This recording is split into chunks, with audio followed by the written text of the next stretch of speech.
ti konkret. Më pas, në samitin e Hagës, i cili u zhvillua 24 dhe 25 qershor 2025, u vendosej që quhet objektivi i Hagës. Ka të kohë presidenti Trump i mshoi shumë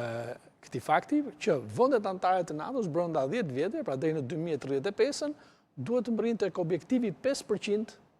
i prodhimit përgjithshëm bruto të shpenzuar për ushtrinë, nga cilat 2.5% e këtij shpenzimi do të ishte investime direkte për blerjen e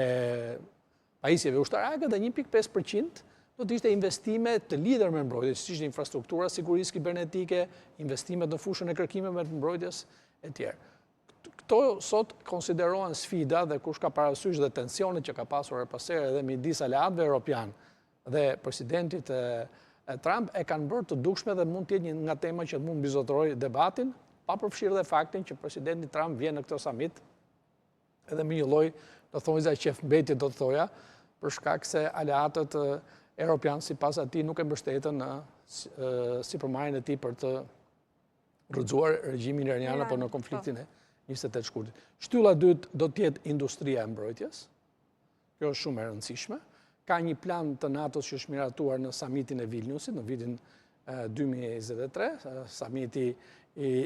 12 dhe 13 korrikut 11-12 korrikut 2023, kur NATO vendosi që gjithë industria e mbrojtjes në vendet anëtare të merrte një zhvillim të